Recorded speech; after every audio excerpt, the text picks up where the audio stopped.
Yeah, so if you're a marketer like me, and you don't define yourself as a designer or someone who has Photoshop skills, but you want to make quick edits to add creatives, product images, and other visual, you know, assets, I think this is a video that you might like and find valuable. Yeah, and with all these new generative AI tools, one of the new ones that we demoed and talked about today was Adobe Firefly. It allows marketers like yourself, non-graphic design people, to just actually finally jump into image editing and bring their visions to life in a way that we just couldn't before. So I've been pretty surprised. I think I've just been digesting how amazing AI has gotten in the past little while. I've been using Midjourney a lot more in the past few weeks or so, and what's been coming to me is like you could sort of do like studio style photo shoots or even like lifestyle photo shoots that would previously cost tens of thousands of dollars for basically free and do it like in a matter of seconds. Like it's just hard to compute how much is available to us now. Um, but it doesn't come without its own challenges. Like the images aren't always the best. They're not always perfect in the way that you want it. There's problems that they can have sometimes. And so having some ability to tweak things is like the next thing on my, request list for AI. And recently, I think that's happened, with the introduction of Adobe Firefly, and maybe some other tools as well. But let me show you an example of what I mean by that.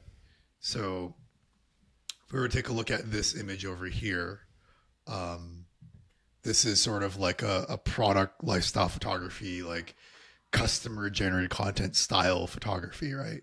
Where it's pretty common on a lot of, e-commerce websites to have this style of photo where, the customer or the person is holding the product, and like they're in their home and things are sort of matching in colors and so forth. And so it's done a pretty good job in most of these, I think. Um, assuming you were selling something like this bottle, and there's probably solutions out there now where you can edit it in your actual product. But in, let's say, the one in the top right corner where you can see, the fingers are off, um, it's sort of challenging in some ways to fix something like this using Midjourney. When it comes to getting that exact same image, if you like it, but fixing just that part. And now we have that ability with something like Adobe Firefly. So Alfred, I know you've been playing around with something like this, and I know you're big on efficiency. It's like not having to redo the same work over and over again when it comes to tweaking the prompts or doing the prompt over and over again. Um, what's been your sort of take and experience on using Firefly to do these sorts of touch ups to make things a little bit more efficient, where you can get something quickly from something like Midjourney or Stable Diffusion, but you can take it to like a level of, or closer to the level of perfection that you want it to be without having to start from scratch every single time. Yeah, and I think to start, just so that anyone listening is aware, like Andrew and I, we're not editors or we don't really use Adobe Photoshop or any sort of design tools at all. And so Midjourney, Adobe Firefly, it allows us to perform design without having any design background. And based on what I've seen so far, I I would have pretty high confidence that I could fix that with Adobe Firefly. Now, I think it's still kind of early in me testing around with it, and I think getting the prompts just right or selecting the region correctly, these things can affect how good the uh, generation is. But it's something that I believe can be handled with Adobe Firefly. And so how it would work is where, typically if you're in Midjourney, you would just either just paste the same prompt or you try to change the prompt a little bit to get a different image. And even this one prompt, that whatever prompt you used here generated these 4 different images. So they're actually all similar but very different at the same time. And so with Adobe Firefly, what it allows you to do is just select a region. So this is called in painting. You can just take a region, in this case it would be the fingers, and you just kind of like say, hey, this, you select that portion of it and just say, hey, I want this to be a hand.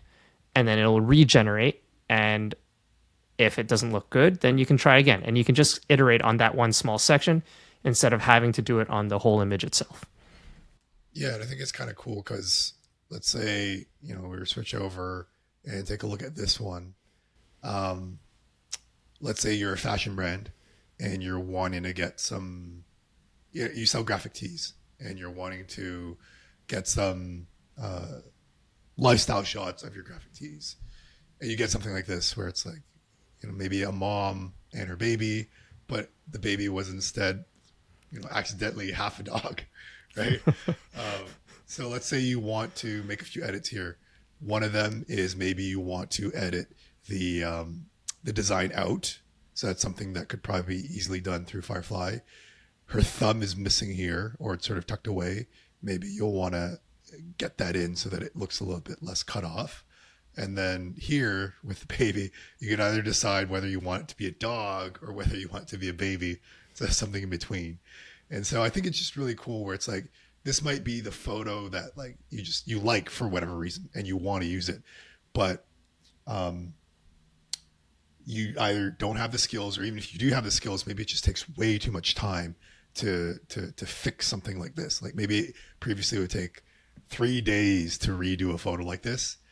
Now you can just use Firefly, mark it up, and then like enter some generative AI prompts and have it almost instantaneously turn into the thing that you want. And I think it's really cool when it comes to how much it saves time for a lot of us, but also the capabilities that it opens up on both the macro and the micro level. I think one is like the macro when it comes to getting these sorts of lifestyle shots. I think that's just so cool that like the amount of steps in between that is saved is just tremendous. Like having to find, someone to be on camera, whether it's someone that or someone like that's a customer or a content creator, and then shipping them product and then having them see the whole shot list and all that. Like that's all been compressed now if you choose to use tools like this. Secondarily, if you want to do editing, and you previously didn't have the capabilities of doing it, like you said, now that you can actually dabble in it to a larger degree, where previously maybe the best thing you could do was like use Canva and maybe put some text onto her t-shirt or something like that. Whereas now you could, through the use of words and prompts, you could do way more. And so just really cool. And I think it'd be cool to take a look at a demo of you sort of playing around with touching up some images and sort of showing how Firefly can really almost with the snap of your fingers, make whatever you want, whatever your vision is, come to life.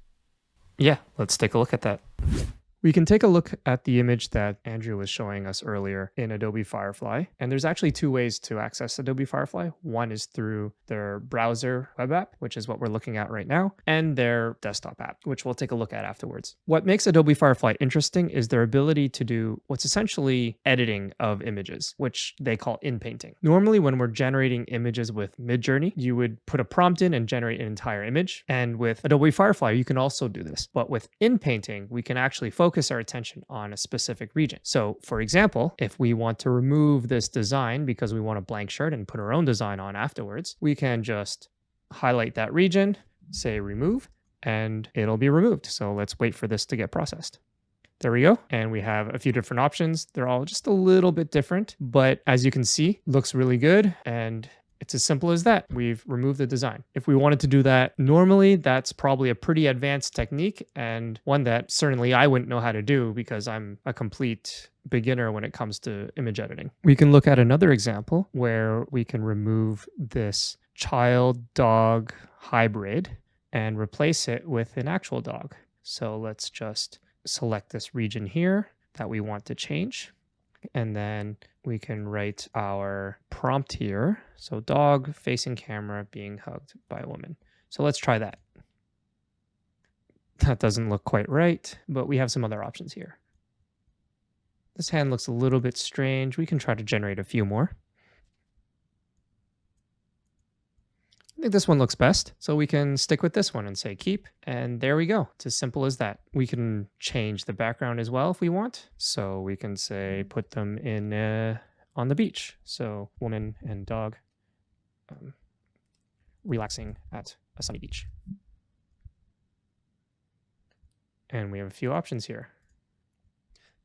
So what it shows is just the ability to make image editing much easier to work with. In the past, we'd have to use Photoshop or other image editing tools where you have to develop the skill. And now we can just write a few prompts, highlight the areas we want to change, and voila.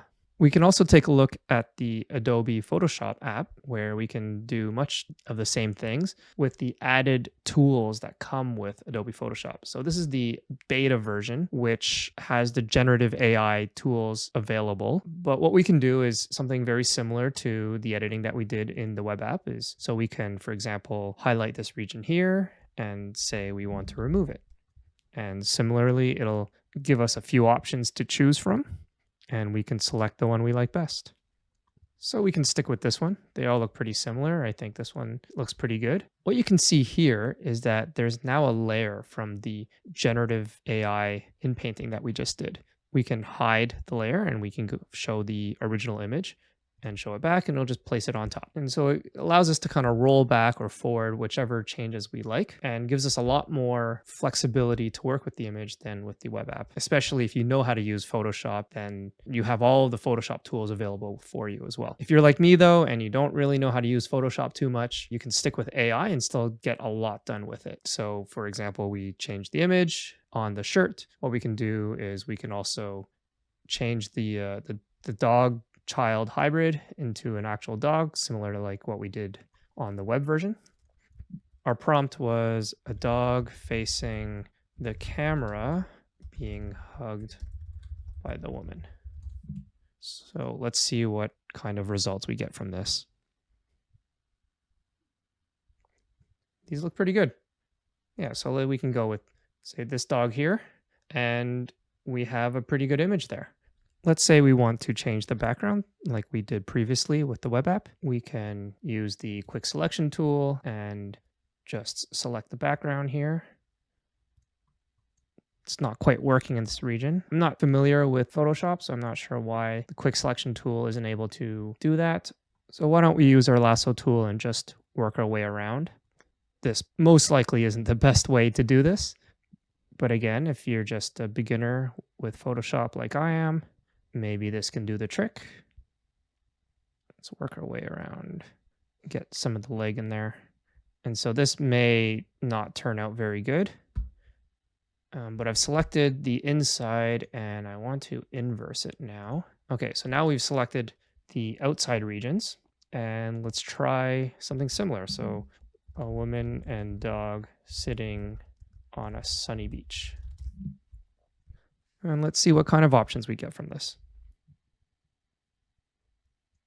Not bad. By just doing that, we're able to change the background, change the dog, remove the design on the shirt, all in the matter of a couple of minutes with Adobe Firefly. So if you're just getting into image editing, you haven't really developed the skills yet on how to use Photoshop, and you have some images you really want to work with, Adobe Firefly really reduces that barrier to entry. It kind of gets you to the point where you can now start working with images and do really functional things without having to learn a lot. I think this is super powerful. Starting with Midjourney, DALL-E, and Stable Diffusion, where we can generate images from scratch. Now we're able to edit the images, and the tools are just getting better and better. I'm really excited to see what comes out further in the future, but already a lot of these tools are really useful today, and we're definitely going to be using this in our work. All right, thanks, and I hope this was helpful.